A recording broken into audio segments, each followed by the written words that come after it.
Electrical engineering करी है और माइनिंग सेक्टर में जॉब करी है और मेरा ऑप्शन PSI है। और ये आपका मीडियम कौन सा था? मेरा इंग्लिश पेपर का मीडियम इंग्लिश और इंटरव्यू का मीडियम इंग्लिश। हिंदी था? इंग्लिश दोनों। ओके, तो आज का ऑल ओवर एक्सपीरियंस कैसा रहा? अच्छा एक्सपीरियंस था। I was 5th to go और संजय वर्मा सर का बोर्ड में आया और मोस्टली डैप से क्वेश्चंस पूछे बिकॉज मुझे लगता है डैप थोड़ा रिच था as compare related to others, तो मोस्टली 80% डैप से ही था मेरा। तो सर एक दो क्वेश्चन रिवील करना चाहेंगे किस टाइप से डैप से क्वेश्चंस पूछे जा रहे थे? हाँ, जैसे मेरी science fiction hobby science fiction movies, तो उससे रिलेटेड सर ने पूछा। उनकी भी ऐसा लग रहा था इंटरेस्टिंग था और थोड़े सर भी इंटरेस्टेड थे। तो 2001 स्पेस ओडिसी एक मूवी है 1968 की हॉलीवुड मूवी, तो उससे कुछ लंबा डिस्कशन चला और मोस्टली मैम ने जयपुर से रिलेटेड क्वेश्चन पूछे, स्मार्ट सिटी प्रोग्राम, और मेरे जॉब से रिलेटेड पूछे कि PSU का क्या स्टेटस है, तो ये सारी चीज़ें। आपको कोई सिचुएशन में क्वेश्चन पूछा गया था? सिचुएशन बेस्ड क्वेश्चन या मेरे से पूछा सिचुएशन बेस्ड क्वेश्चन की for example Delhi Yamuna pollution, तो आप चीफ सेक्रेटरी है दिल्ली के, तो आप CM सर को कैसे गाइड कर सकते हैं, क्या कर सकते हैं उसके लिए, कैसे बाकी स्टेक होल्डर से बात कर सकते हैं, तो सिचुएशन बेस्ड। ओके, आपका ऑप्शनल क्या था? PSI। उससे कोई क्वेश्चन देखने को मिले आपको? आज उससे क्वेश्चन नहीं पूछे मेरे से PSI से, क्योंकि डैप से मोस्टली ज़्यादा पूछे, तो PSI का कोई क्वेश्चन आज आया। आपका अटैम्प्ट ये कौन सा बताया आपने? Second attempt. आप पिछले लास्ट अटैम्प्ट की अगर मैं बात करूँ तो उसका एक्सपीरियंस कैसा रहा?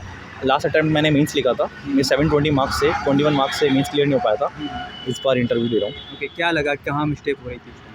लास्ट ईयर मेरे GS में कम रह गए थे, मतलब सभी सब्जेक्ट्स में GS 1 2 3 में थोड़े मार्क्स कम थे, तो वहीं पे ही कम रह गया था। पर इस बार GS में अच्छा करा है इम्प्रूव। ऑप्शनल में भी देखते हैं अच्छा ही करा है। लास्ट ईयर ऑप्शनल में 234 थे, तो उसमें भी काफ़ी इम्प्रूव क्या चेंजेस किए उनके लिए? क्या रिसोर्स आपने और कलेक्ट किए? मैंने जैसे लास्ट ईयर मीन्स में मैं करंट अफेयर्स को इंकॉर्पोरेट नहीं कर पाया था अपने आंसर्स में और प्रिपरेशन में, फैक्ट्स को नहीं कर पाया था।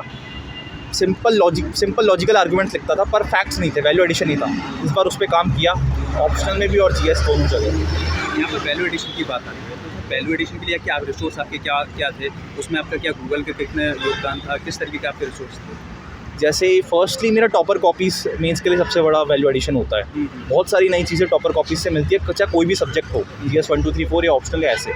सेकेंडली उसके बाद मैं ChatGPT और other LLM language models use करता था फॉर एग्जांपल्स, और अदर कोई केस स्टडी मिल जाए। बाकी कोचिंग के बहुत सारे कंपाइलेशंस और ये वैल्यू एडिशन वाली चीज़ें आती है, ताकि for example best case studies etcetera, judgments और कंपाइलेशन वो यूज़ करता था वैल्यू एडिशन के लिए।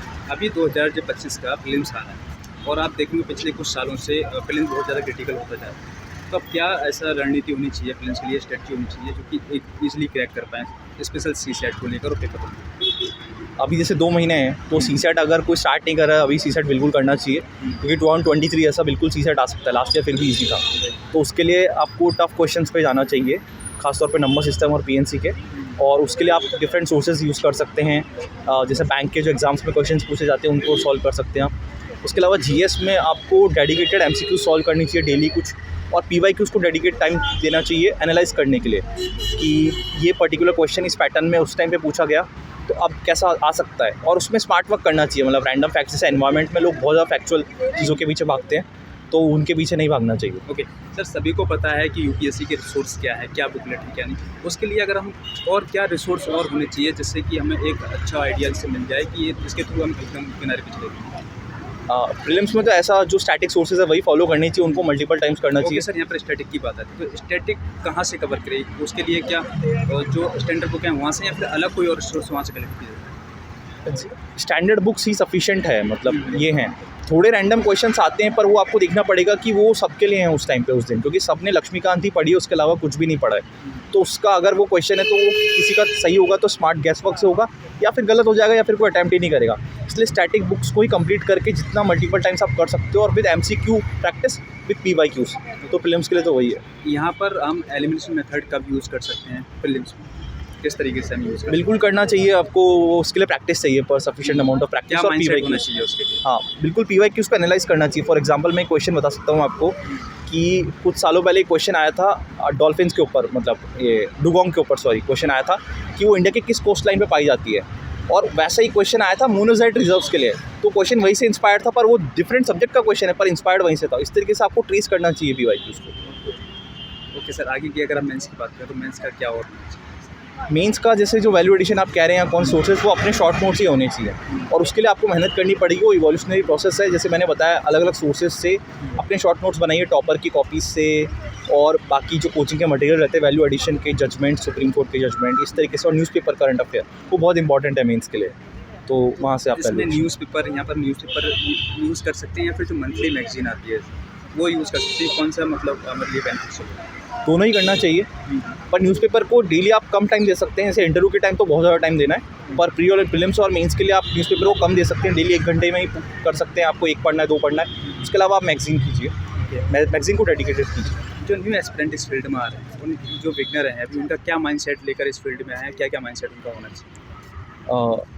कि स्टार्टिंग से ही आपको स्मार्ट वर्क करना चाहिए, स्मार्ट प्रिपरेशन करनी चाहिए और जितना गाइडेंस ले सकते हैं सीनियर्स से, जो राइट गाइडेंस दे रहे हैं, जिन्होंने एग्ज़ाम की जेन्युइनली तैयारी करी है, उनसे गाइडेंस लेके अपने डिस्क्रिप्शन से उनको अप्लाई करना चाहिए। ओके सर, यहाँ पर देखा जाता है यूपीएससी एस्पिरेंट एकदम इमोशनलेस हो जाते हैं कुछ टाइम बाद, फर्स्ट टाइम हुआ, सेकंड अटैम्प्ट हुआ, कहीं ना कहीं उनकी मेंटल हेल्थ पर इफेक्ट पड़ता है। तो उसके लिए क्या करना चाहिए, किस तरीके से अपने आप को improve करना चाहिए? उसके लिए जो अपने पढ़ाई के वर्किंग आवर्स है, जो स्टडी आवर्स है, उसको कंट्रोल करना चाहिए, कभी ज़्यादा नहीं कभी कम नहीं, इस तरीके से कंसिस्टेंसी मेंटेन करनी चाहिए और बीच में ब्रेक्स लेनी चाहिए। और उसके अलावा आप काफ़ी और तरीके स्ट्रेस मैनेजमेंट के अपना सकते हैं, कि जैसे मेडिटेशन, योगा वगैरह। और उसके अलावा अगर आपको किसी सिटी में रह के, फॉर एग्जांपल दिल्ली में रह के स्ट्रेस हो रहा है, तो आप अपने घर जाके तैयारी कर सकते हैं। ऐसा कोई ज़रूरी नहीं है कि दिल्ली में रहें, तो आप ये चीज़ें कर सकते हैं। Okay sir, thank you so much and all the best. I wish की आपकी